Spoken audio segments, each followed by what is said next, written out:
अफगानिस्तान और रूस के बीच हाल ही में मॉस्को में हुआ मिलिट्री टेक्निकल कोऑपरेशन समझौता पूरे दक्षिण एशिया में चर्चा का विषय बन गया है। इस समझौते को भले ही आधिकारिक तौर पर डिफेंस पैक्ट नहीं कहा गया हो, लेकिन इसके रणनीतिक और सैन्य मायने बेहद बड़े माने जा रहे हैं।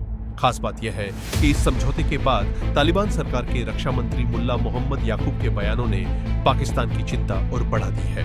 यह समझौता तालिबान सरकार और रशिया के बीच सुरक्षा और तकनीकी सहयोग बढ़ाने के उद्देश्य से किया गया। मॉस्को में हुई बैठक में रूस की सुरक्षा परिषद के सचिव सर्गेई शोइगु और तालिबानी रक्षा मंत्री के बीच कई अहम मुद्दों पर चर्चा हुई। समझौते के तहत रूसी हथियारों और एयरक्राफ्ट की मरम्मत, तकनीकी सहायता, सीमित रक्षा क्षमता का विकास और भविष्य में ट्रेनिंग व उपकरण सपोर्ट जैसी चीजों पर सहमति बनी है। हालांकि सबसे ज्यादा सुर्खियां मुल्ला याकूब के उस बयान ने बटोरी हैं, जिसमें उन्होंने पाकिस्तान को सीधे चेतावनी देते हुए कहा कि भविष्य में ऐसी स्थिति बनाई जाएगी कि पाकिस्तान अफगानिस्तान की सीमा में सैन्य कार्रवाई करने की हिम्मत न कर सके।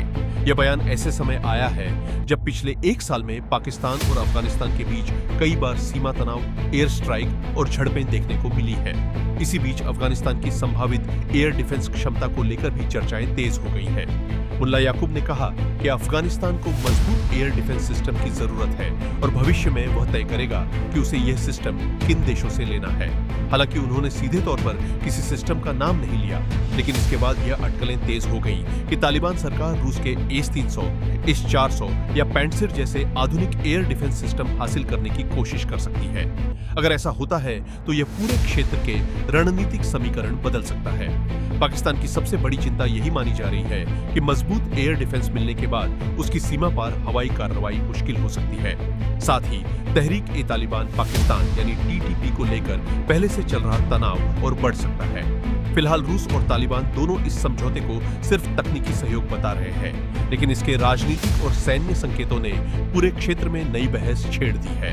अब सबसे बड़ा सवाल यही उठ रहा है कि क्या भारत के बाद भविष्य में तालिबान के पास भी रूस का उन्नत एयर डिफेंस सिस्टम दिखाई दे सकता है।